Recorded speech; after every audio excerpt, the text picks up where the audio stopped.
Once again, the 911 is reinventing itself.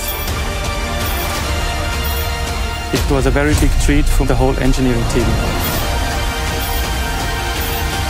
So it's a hybrid just to boost performance? I'm really curious to see how this tech is going to compare. Wow, I'm going to race the next Formula One driver.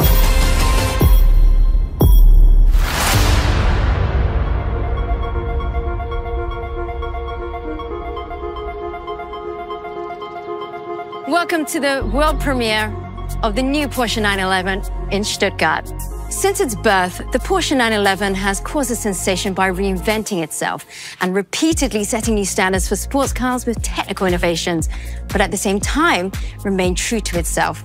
Now today, I have quite the few special treats for you. Iconic cars, as well as great guests, fascinating tech, and not forgetting nail-biting race action.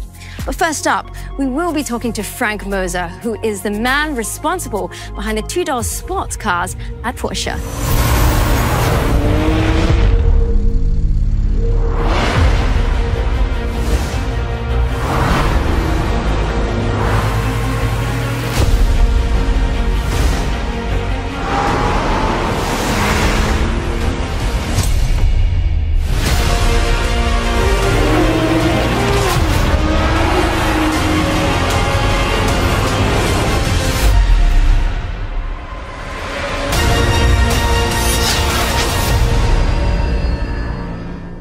Frank, the 911, the icon of the brand. How big of a challenge was it for you to take it to the next level? It's always a huge challenge because we need to bridge the gap between shaping the future of the 911 and maintaining as much as possible of the unique DNA. Personally, I'm very excited to see what you've done. Here it is, the new 911 Carrera Cabriolet.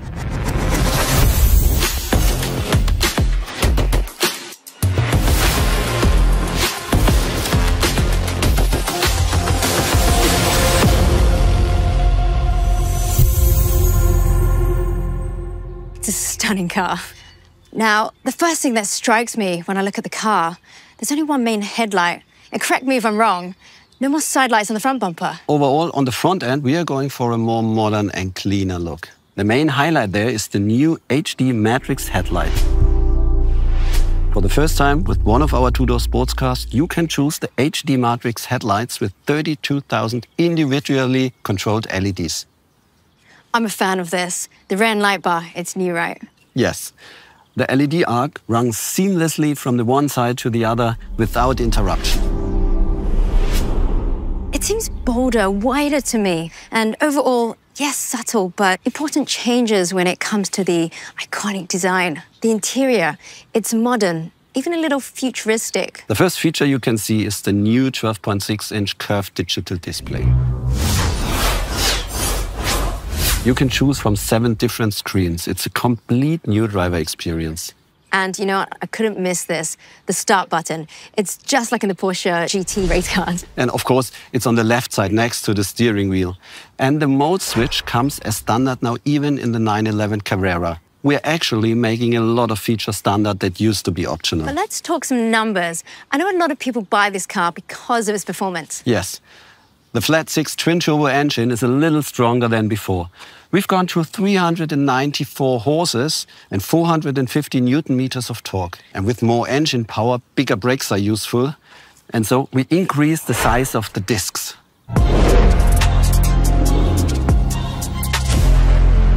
The 911 Carrera Cabriolet, it's an absolute highlight.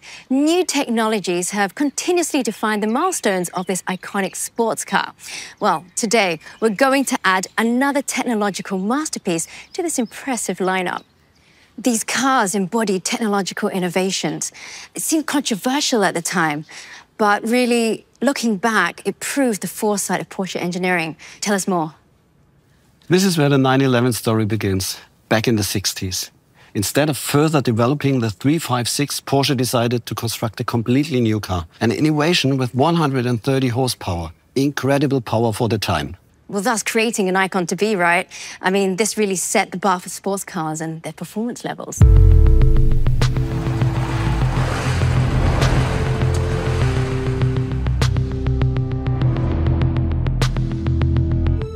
Our first water-cooled 911 from 1997. This technology allowed for a more efficient cooling, and Porsche was able to meet higher emission standards. This car has at least 300 horsepower. And for some, going water-cooled, it was blasphemous, wasn't it? But still, this car is an essential stepping stone to the 911 success story. Absolutely anything we do is driven by the desire to deliver in terms of performance. And now it's time to add another milestone.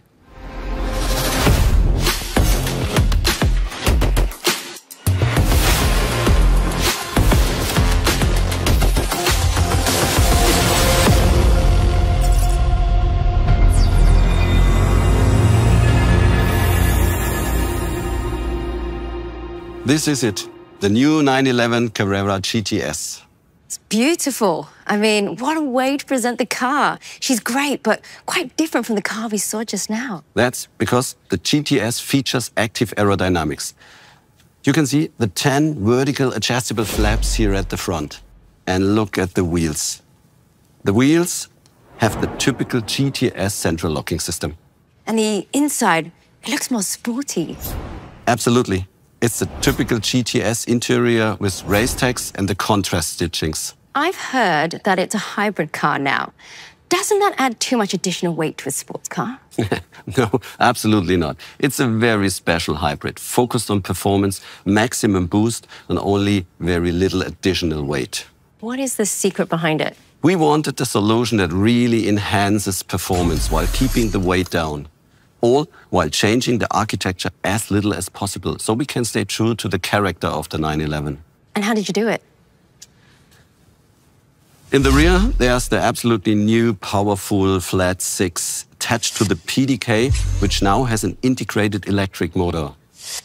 In the front, we have a compact high-voltage battery.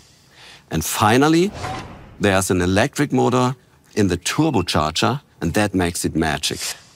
So the hybrid system's not meant to extend the range of driving, but to boost performance. So what's the power output of the whole system? The 911 Carrera GTS has a whopping 541 horsepower, 61 horsepower more than the previous car. It delivers 610 Newton-meter of torque and has a top speed of 312 kilometers per hour. And most importantly, the weight of the car is 1,595 kilograms. That means only 50 kilo more than before.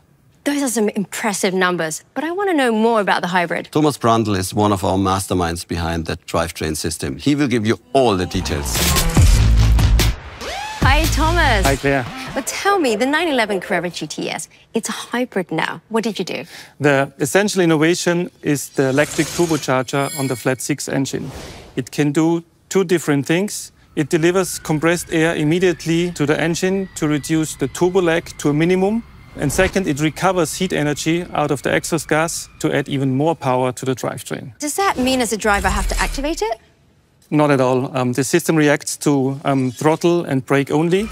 You can visualize it like a puzzle with the flat 6 engine and the electric turbocharger, the e-motor in the PDK, and the high-performance battery in the front. When the control units put the piece together, what you get is a very exciting drive. So it automatically shuttles through the combinations depending on how I put my foot down. Exactly. When you need more power, the system reacts within split seconds, giving you more boost and torque fill up to 150 Newton-meter for a faster and better acceleration. Of course, we can do mechanical recuperation when the car is slowing down or braking. And my favorite feature is the high-performance feature, when you use the turbocharger to release extra energy running on full throttle or even on top speed. So even in this operating state, the turbocharger is able to recover energy, to put it on the e-motor, and if necessary, the battery joins in to put even more energy, releasing all the 541 horses. Thomas, that sounds like some amazing precision engineering. Thank you for that deep dive. But I've promised everyone for some race action. Unfortunately, we do have Matt Watson and a certain former Formula One driver and sports car world champion who are going to line up the 911 Carrera GTS and go head-to-head with its predecessor. Thomas, how do you think this will go? Let me put it this way, the data doesn't lie. Spoken like a true engineer. Well, let's take a look and see how this goes. I'm super excited because I'm sat on a runway in the brand new 911 Carrera GTS, and next to me is the previous generation 911 Carrera GTS, and we're going to have a drag race to see how their performance compares over the standing quarter mile. So to give the previous generation model a fighting chance, we've got someone to drive that car who has a bit of experience in racing and racing Porsches in particular. Let's go over to him. Hey Mark, how you doing?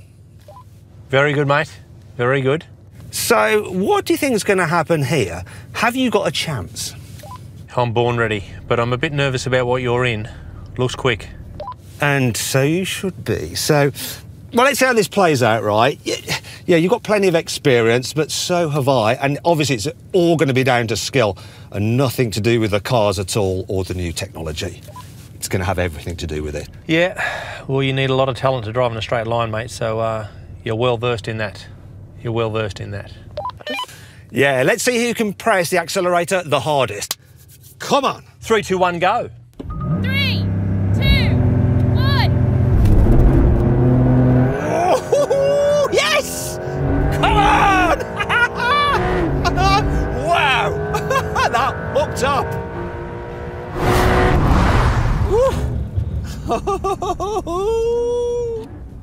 Yeah, Mark.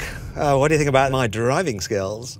I do like your anticipation, son. And what we're going to do now is have a rolling race over the half mile. So we'll do a roll on in second gear from 50 kilometres an hour. Are you ready? Let's go, Matt. Sounds good. Everything's ready here. OK, come on then. Let's get into second, get to 50. Right, here we go. 3, 2, 1, go. Whoa! Come on. Oh my gosh! I am loving this.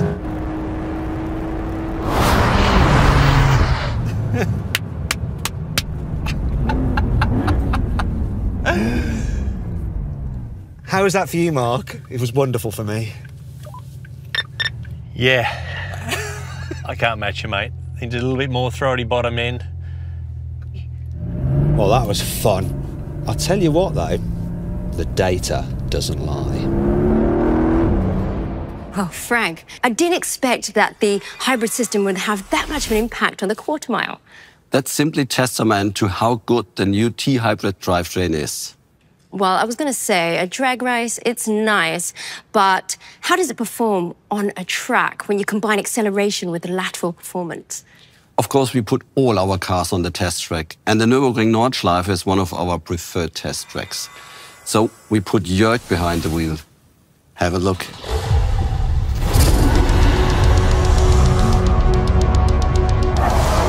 With the hybridization, the response feels almost like that of a naturally aspirated engine. You step on the gas and it accelerates immediately, which is what you want as a driver, especially on the racetrack. The work that the engineers in Weissach accomplish is impressive. What they achieve from generation to generation is a real pleasure as a driver.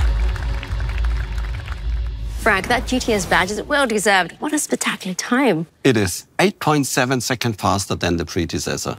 And to bring all the power to the road, we optimized the chassis. We also increased the size of the rear tires to 315 mils. But there was a wing on the car, right? You're absolutely right. That was the optional aero kit. And what about the suspension? The refined sports suspension and the rear wheel steering that comes as standard now contribute immensely to the optimized performance of the car. And if I'm not wrong, you also drove the car? I drove the car several times during development. It's an absolute blast.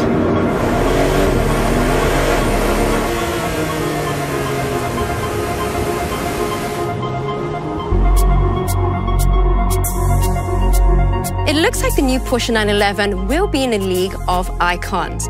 Fresher on the outside and on the inside, way more digital. The performance, well, the new T-Hybrid, it is innovative, powerful, and a real game changer in typical Porsche fashion.